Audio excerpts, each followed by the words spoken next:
Hello प्यारे बच्चों, कैसे हैं आप? ठीक हैं? आशा है ठीक होंगे और पढ़ाई अच्छे से चल रही होगी। आपके एग्ज़ाम आने वाले हैं, सभी को पता है कि फरवरी में एग्ज़ाम है। ठीक है, इसी क्रम में हम आपको वन शॉट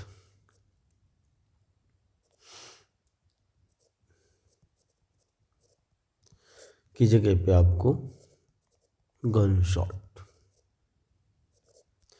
वीडियोस दे रहे हैं और इस माध्यम से आपको कोशिश में है कि आपकी तैयारी बेहतर हो जाए और एक एक चीज़ आपको समझ में आ जाए।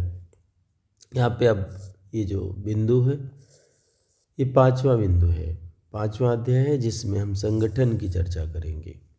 ठीक है, तो यहाँ पे हम पढ़ रहे हैं बिजनेस स्टडीज़।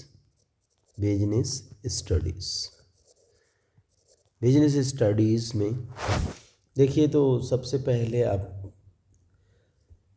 4 अध्याय कंप्लीट कर चुके हैं आज तक और इसमें आपका ये पांचवा अध्याय है। इस अध्याय में आप समझेंगे कि संगठन क्या होता है। ठीक, तो सबसे पहले है संगठन की अवधारणा क्या है, इसकी परिभाषा क्या है, संगठन की प्रक्रिया, संगठन के महत्व, कार्यात्मक संगठन। इसके बाद है विभागीय संगठन, प्रभागीय या विभागीय, औपचारिक, अनौपचारिक और इसमें अंतर।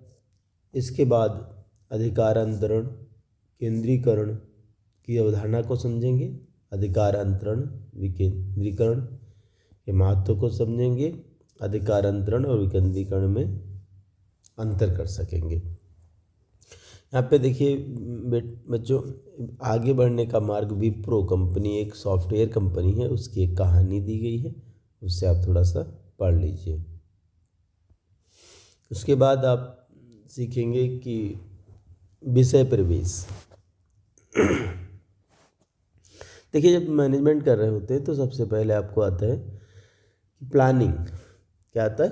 प्लानिंग यानी नियोजन। नियोजन यानी योजनाएं बन गई, हमारा उद्देश्य निर्धारित हो गया कि क्या करना है, कैसे करना है, कब करना है। उसके बाद ज़रूरत क्या पड़ती है, इस बात को हम यहाँ पे सीखेंगे। जैसे जब योजनाएं तैयार कर ली जाती हैं, उद्देश्यों को निश्चित कर लिया जाता है, तो आगामी कदम उन उद्देश्यों को प्राप्त करने के लिए संसाधनों को संगठित करना होता है।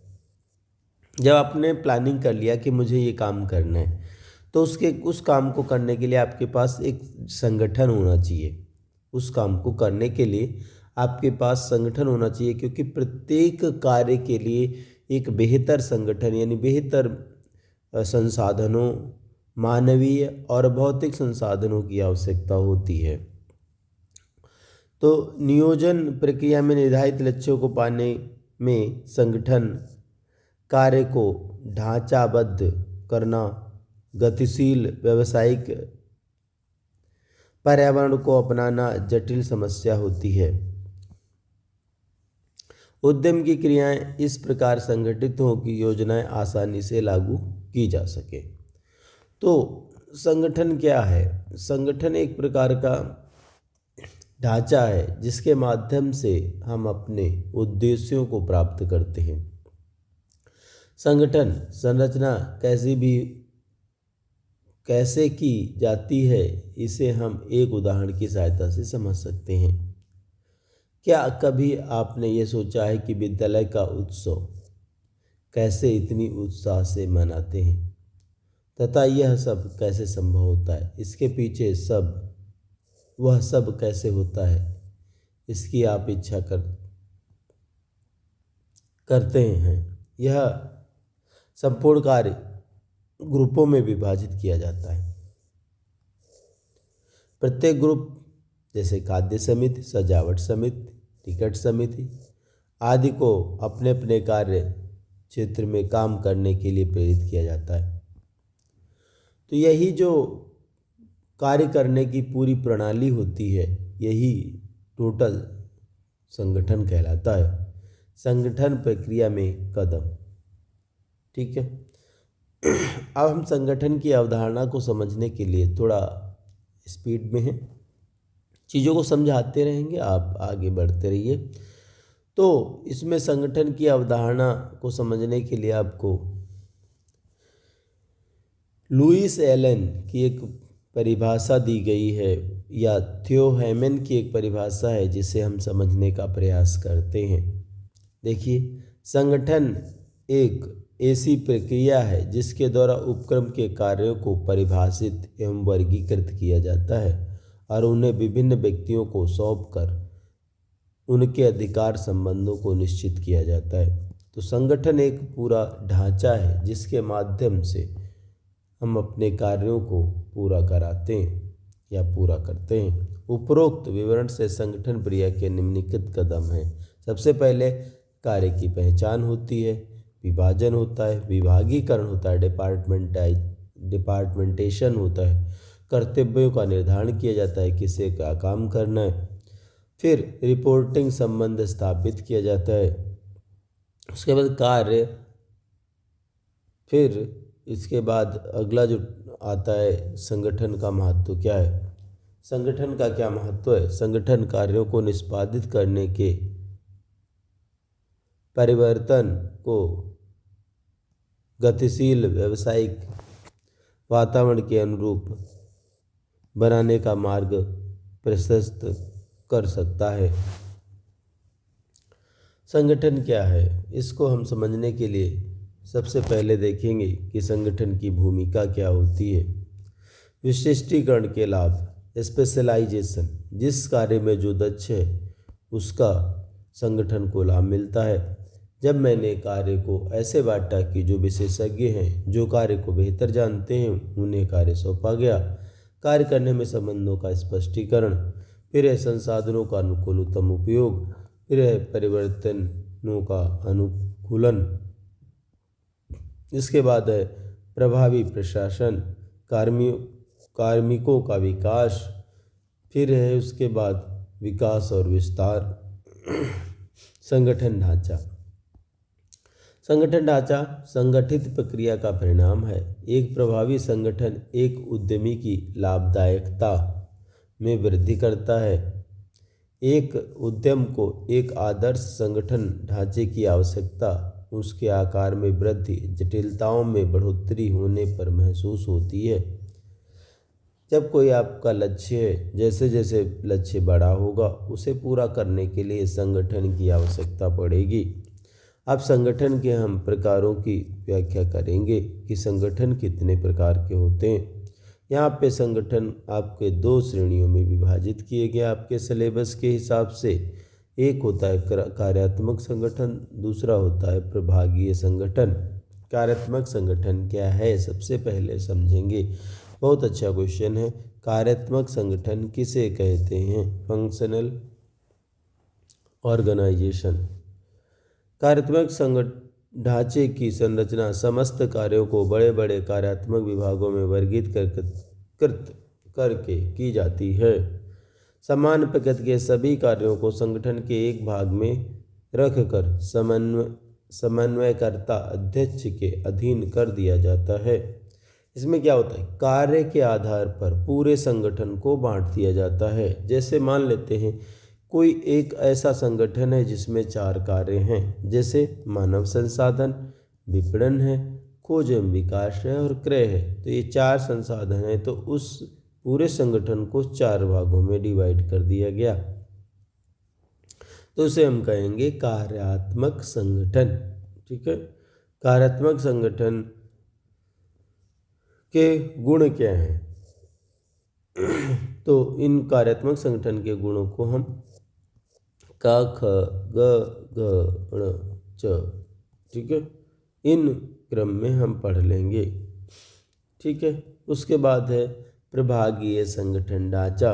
बहुत से विशाल संगठनों ने जो विविध प्रकार की गतिविधियों में लिप्त हैं, डिपार्टमेंटल, ठीक है, अपने आप को सरल एवं मूलभूत कार्यात्मक ढांचे से अलग प्रभागीय संगठन ढांचे में पुनर्गठित किया जाता है, जो उनकी गतिविधियों के लिए अधिक उपयोगी हैं। जैसे जब प्रभागीय संगठन ढांचा होता है तो उसमें क्या होता है कि जो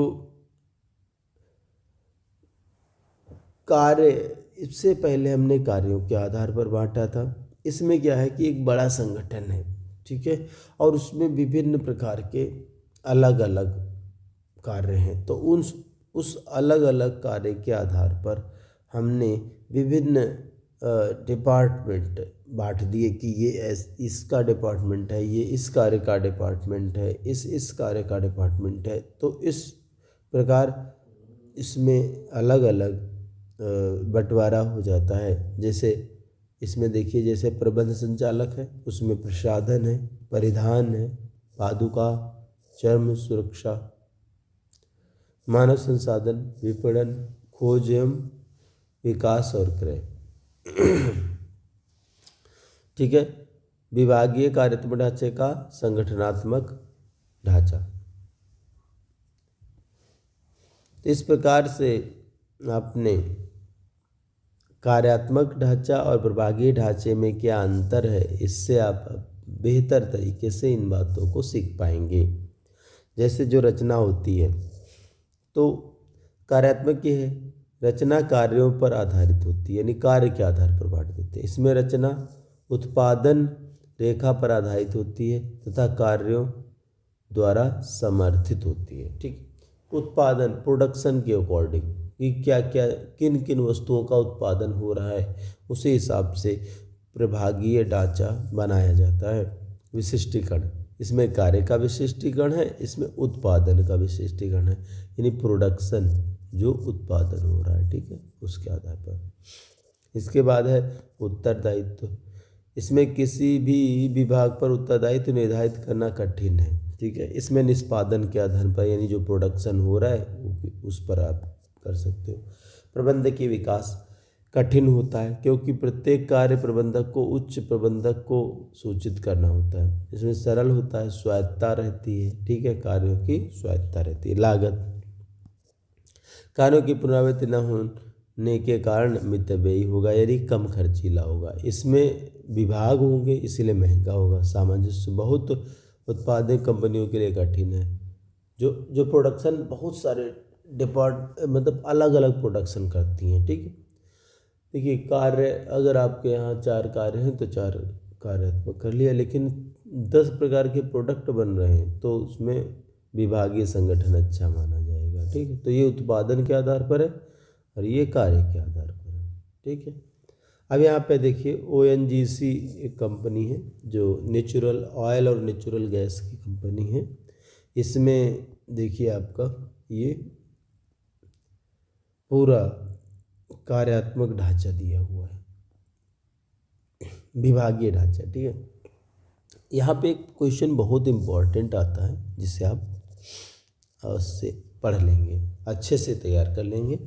औपचारिक एवं अनौपचारिक संगठन क्या है, ठीक है, ये क्वेश्चन बहुत इम्पोर्टेंट है। देखिए क्या है औपचारिक और अनौपचारिक संगठन, देखते हैं, ठीक है। औपचारिक संगठन क्या होता है और अनौपचारिक संगठन क्या होता है। सबसे पहले इसे समझेंगे औपचारिक संगठन क्या है। औपचारिक संगठन कार्यों की समुचित ढंग से परिभाषित पद्धति है जिसमें प्रत्येक के अधिकार, उत्तरदायित्व एवं जवाबदेही की निश्चित परिमाप होती है। Louis Allen. जब 2 या 2 से अधिक व्यक्तियों या किसी व्यक्ति के संबंध में उसके कार्य, उसके अधिकार, दायित्व ये सब परिभाषित हों, निश्चित हों कि उसे क्या करना है, कैसे करना है, संगठन के स्वरूप, उसकी पूरी जवाबदेही, उसकी जो काम करने की शैली है, वह सब संगठन निर्धारित करता है कि इसे कैसे, किस काम को किस रूप में कैसे करना है, क्या जवाबदेही है। तो इस टाइप का जो संरचना बनती है उसे हम औपचारिक संगठन कहते हैं।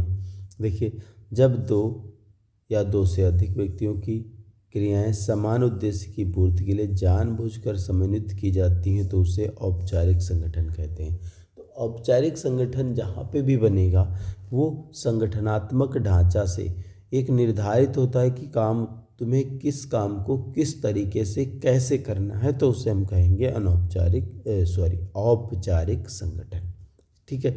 तो औपचारिक जो संगठन होता है इसमें अधिकार संबंध सब निर्धारित होते हैं।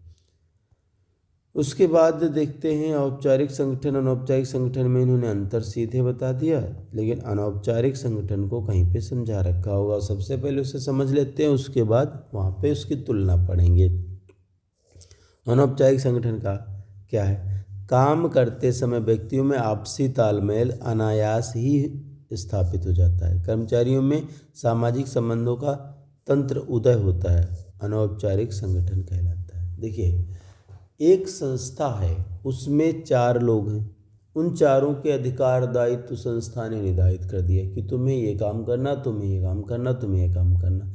उनके अधिकार हैं, दायित्व हैं, उनकी जवाबदेही है, किसे कौन सी काम करने हैं, कौन सी रिपोर्टिंग करनी। तो ये जो एक संगठनात्मक ढांचा बन गया, तो उसे कहेंगे औपचारिक संगठन, यानी संस्था द्वारा निर्धारित कह सकते हो। अनौपचारिक क्या है? वही व्यक्ति काम कर रहे हैं, आपस में तालमेल है, आपस में तालमेल होने से सामाजिक संबंध प्रगाढ़ हो जाते हैं, एक दूसरे से मिलते हैं, हाय हेलो करते हैं और वो आपस में मिलते जुलते रहते हैं। तो इस प्रकार से भी एक ऐसा संगठन बन जाता है, आपसी संगठन बनता है, उसे हम अनौपचारिक संगठन कहते हैं, जिसकी कोई औपचारिकता निभाई नहीं जाती, ना ही कहीं बनाया जाता है। सबके आपसी तालमेल से, आपसी संबंधों से जो चीज़ बन जाती है, जो चीज़ आपस में कुछ लोग जुड़ जाते हैं, वही आपसी संगठन बन जाता है। अब यहाँ पे देखिए इसका तुलनात्मक अध्ययन, सामाजिक संबंधों का तंत्र है। ठीक है, इसमें क्या है? संगठन से जो बात निकल के आ रही है, इसमें सामाजिक है। उद्गम, कंपनियों के नियम नीति से इसका संबंध होगा। इसमें होगा अंतःक्रिया से, सामाजिक अंतःक्रिया, किसी को कोई पसंद करता है, बात करता है, उसके साथ उठता बैठता है, तो अनौपचारिक संगठन बन जाएगा, है उसी संगठन का स्वरूप। अधिकार, ठीक, इसमें व्यक्तिगत गुणों के आधार पर होता है। व्यवहार, यह नियमों से होंगे, ये गतिविधि पर कोई पैटर्न नहीं होगा, ये अपने आप आपस में। यहाँ पे सोपानतम श्रृंखला होगी, जैसे किसी को कैसे बात करनी है, किसी को क्या लिखित में देना है। इसमें क्या होगा? संप्रेषण के प्रभाव को निर्धारित विधि नहीं है। ठीक है, जैसे मूड आया वैसे आप आपस में बात कर ली। ये दृढ़ है, ये परिवर्तनशील है। इसमें प्रबंधक ही नेता होता है, प्रबंधक नेता हो भी सकता है और नहीं भी। तो ये क्वेश्चन तैयार कर लीजिए। ठीक है, अनौपचारिक संगठन किसे कहते हैं? देखिए, इसमें चेस्टर बनोई, वह संगठनात्मक ढांचा है जिसमें आपसी संबंध अज्ञानवश संयुक्त उद्देश्यों के लिए बनते हैं। ठीक है, ये अनौपचारिक है, कोई प्लानिंग नहीं होती है, पूरा सामाजिकरण जैसा जैसा हो जाए, आपस में एक दूसरे से मिलते रहें, उससे जो संबंध बन जाएंगे, उससे एक ढांचा बनेगा, वो क्या बन जाएगा? अनौपचारिक। इसके बाद इसमें एक है अंतरण। अंतरण क्या होता है? अंतरण क्या है? एक प्रबंधक चाहे वह इतनी भी सक्षम हो, इतना भी सक्षम हो, लेकिन फिर भी सभी कार्यों को निष्पादित करने में स्वयं नहीं कर सकता। वह एक व्यक्ति सभी कार्य नहीं कर सकता। ठीक है, तो अब सभी कार्य नहीं कर सकता तो वो क्या करता है? अपने काम को दूसरों व्यक्तियों को दे देता है कि तुम इस कार्य को करो। तो इसमें क्या आ जाता है? इससे उस संगठन का विकेंद्रीकरण हो जाता है। ठीक, तो उसी विकेंद्रीकरण की प्रक्रिया में अंतरण होता है। अंतरण का मतलब है कार्यों को सौंपना, कार्यों को सौंपना। तो हम कार्य को जब सौंप रहे हैं दूसरे व्यक्ति को कि तुम ये काम कर लीजिए, तो अधिकार एवं दायित्वों का अंतरण करेंगे। तो सबसे पहले हम अधिकारों का अंतरण करेंगे। ठीक है, अधिकार क्या है? अब आप किसी व्यक्ति को से कोई काम करवा रहे हो, तो उस काम को दोगे ना, उससे कहोगे कि ये काम करिए, तो उसको साथ में आपको अधिकार भी देने पड़ेंगे। तो जब आप दे रहे होंगे, अंतरण कर रहे होंगे, तो उस समय कार्यों के साथ साथ अधिकारों का भी अंतरण करेंगे। तो उसी को हम कहते हैं अधिकार अंतरण करना। ठीक है, अधिकार क्या है? अधिकार से तात्पर्य एक व्यक्ति के उस अधिकार से है जिसके आधार पर वह अपने अधीनस्थों को नियंत्रित करता है, अपने पद के अधिकार क्षेत्र के अंतर्गत कार्यवाही करता है। अधिकार क्या है? किसी व्यक्ति से कार्य लेने की जो शक्ति है उसे हम अधिकार कहते हैं। ठीक, तो जब किसी व्यक्ति को अधिकारों का अंतरण होगा तभी वह कार्य कर पाएगा। अगर अधिकार अंतरण नहीं होगा तो निर्णय लेने में विलम्ब होगा। भाई काम कैसे कर पाओगे जब तक अधिकार अंतरित नहीं है। फिर है उत्तरदायित्व। एक अधीनस्थ कर्मचारी के लिए दिए गए कार्यों को भली भांति निष्पादित करना उसका आवश्यक उत्तरदायित्व है। ठीक है, तो जब आपको अधिकार मिले हैं तो उसका उत्तरदायित्व भी है, आप अधिक से अधिक अपनी पूरी क्षमता से कार्यों का निष्पादन करें, उसका उत्तरदायित्व निभाएं।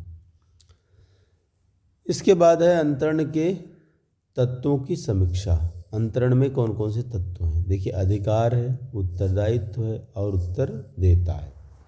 तो अधिकार का क्या है? आदेश का अधिकार है। ठीक, अर्थ क्या होता है? अधिकार। उसके बाद आता है उत्तरदेयता क्या होती है। इनमें हम अंतर समझ लेते हैं थोड़ा थोड़ा। अर्थ क्या है? आदेश का अधिकार है, निर्दिष्ट कार्यों को पूरा करने का आभार, निर्दिष्ट कार्यों के परिणाम फल की उत्तरदेयता। ठीक है। अंतरण, आंतरिक कार्यों को किया जा सकता है, पूर्ण रूपेण आंतरिक कार्य नहीं किए जा सकते, अंतरित नहीं किए जा सकते।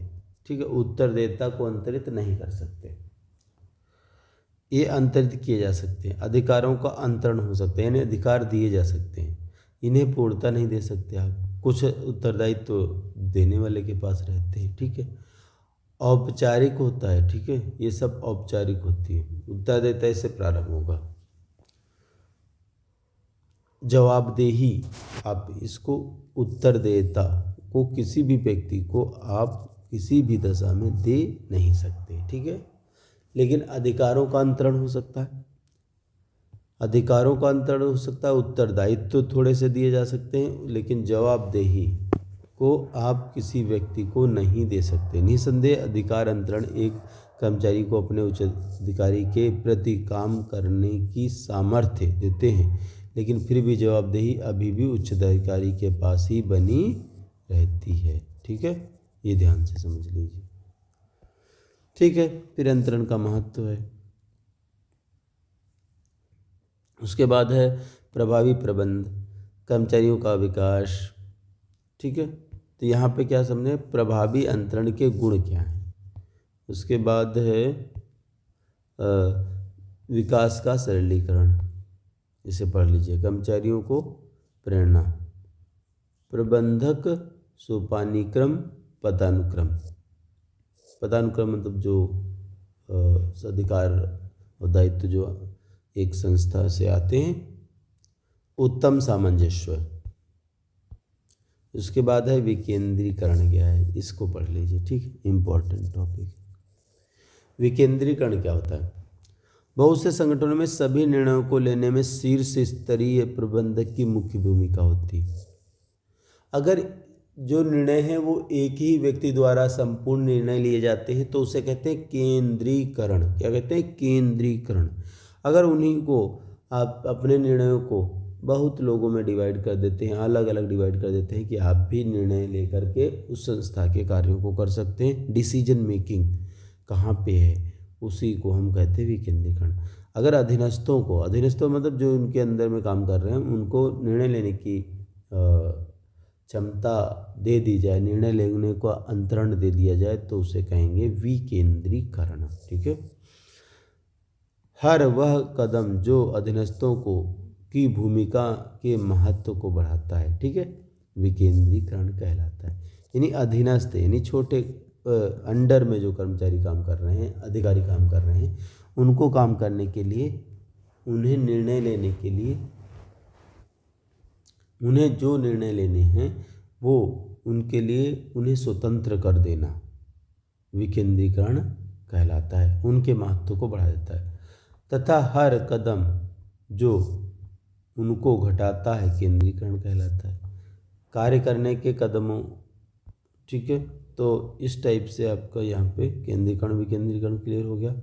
केंद्रीकरण और विकेंद्रीकरण इसमें दिया हुआ है। क्या लिखा हुआ है देखो, जैसा कि वर्तमान में बहुत सी सुव्यवस्थित व्यावसायिक संस्थाओं की दशा को दृष्टिपात करने से आभास होता है कि केंद्रीकरण विकेंद्रीकरण दोनों संबंध मते हैं। यानी केंद्रीकरण का मतलब है कि जो निर्णय लेने की क्षमता है वो एक ही व्यक्ति के पास है, और जैसे जैसे उसे दूसरों को दे दिया जाता है तो हम उसे कहते हैं कि उस संस्था का विकेंद्रीकरण हो रहा है। देखिए इसमें क्या है, महत्व। विकेंद्रीकरण एक आधारभूत कदम है जिसके महत्व के अधीनस्थों में पहल भावना का विकास हो जाएगा, ठीक। भविष्य के लिए प्रबंधकीय प्रतिभाओं का विकास हो जाएगा। उसके बाद शीघ्र निर्णय, शीर्ष प्रबंधकों को राहत, उच्च अधिकारियों ने दूसरों को कार्य सौंप दिया और कहा कि ठीक है, तो उन्हें काफ़ी सरलता हो जाती है काम को करने के लिए। इसके बाद अधिकार अंतरण और विकेंद्रीकरण में तुलना दी गई है। फिर है विकास को सरल बनाना, विकेंद्रीकरण, ठीक है। इसमें और कुछ अब हम यहाँ पे डिस्कस करेंगे कि किन किन बिंदुओं को इसमें पढ़ें, क्योंकि थ्योरेटिकल पार्ट है, काफ़ी कुछ है इसमें दिया हुआ। तो सबसे पहले आप पढ़ लीजिए संगठन किसे कहते हैं, फिर है कार्यात्मक ढांचा क्या है, अंतरण क्या है, बस इतने छोटे छोटे। जवाबदेही किसे कहते हैं, केंद्रीकरण क्या है, अनौपचारिक संगठन क्या है। एक क्वेश्चन औपचारिक एवं अनौपचारिक संगठन में अंतर कीजिए, ये वाला क्वेश्चन जरूर तैयार कर लो। औपचारिक एवं अनौपचारिक संगठन में अंतर कीजिए। विकेंद्रीकरण किसे कहते हैं, उत्तरदायिता क्या है। छोटे छोटे क्वेश्चन आप इसमें तैयार कर लो बस। जैसे संगठन क्या है, प्रक्रिया, महत्व, संगठनात्मक ढांचा, प्रबंध का फैलाव, कार्यात्मक संगठन, प्रभागीय संगठन। छोटे छोटे क्वेश्चन लिख करके तैयार कर लो बस, इसमें आपका काम हो जाएगा, ठीक है। अब हम इसमें क्वेश्चनों पर देखो टिक किए दे रहे हैं, उन्हें आप देख लीजिए बस। प्रबंध के विस्तार शब्द का क्या अर्थ है, एक कार्यात्मक संरचना का चित्रण करें, यानी उसका एक ग्राफ बना सकते हो कि जो फंक्शनल कार्य के आधार पर जो हम संगठन को डिवाइड किए थे वही। फिर है लघुत्तरीय में अधिकार अंतरण के तत्व लिखिए। अनौपचारिक संगठन औपचारिक संगठन समर्थन कैसे करता है, ठीक है, अंतर। इसके बाद एक क्वेश्चन आता है, इसमें आपको हम क्वेश्चन एक बता दें क्लियर कि आप कौन सा तैयार कर सकते हो, ठीक है। तो इसमें आप तैयार कर लीजिए केंद्रीकरण विकेंद्रीकरण के बीच में अंतर, ये लॉन्ग क्वेश्चन के रूप में तैयार कर लो, ठीक है। तो ओवरऑल ये जो लेसन है वो ये है संगठन है। संगठन का मतलब है कि जो कार्य निर्धारित हैं, जो लक्ष्य निर्धारित हैं, उन्हें पूरा करने के लिए जिन जिन संसाधनों की आवश्यकता होती है उन मानवीय और भौतिक संसाधनों को एक साथ मिलाना संगठन कहलाता है, ठीक है। इस रूप में आपने सीखा कि इसमें कुछ ऐसे पॉइंट्स हैं जो कोई आपके एग्जाम के लिए बहुत महत्वपूर्ण हैं, उन्हें आप नोट कर लीजिए और तैयार कर लीजिए, इससे कि आपका ये पूरा लेसन क्लियर हो जाएगा, ठीक है। तो हमें समझ में आया होगा कि अगर कोई दिक्कत होगी तो आप कमेंट बॉक्स में ज़रूर बताएंगे, और छोटी छोटी बातों को ध्यान रख करके आप अपनी तैयारी को बेहतर कर पाएंगे, ठीक है। चलिए मिलते हैं अगले वीडियो में, थैंक यू।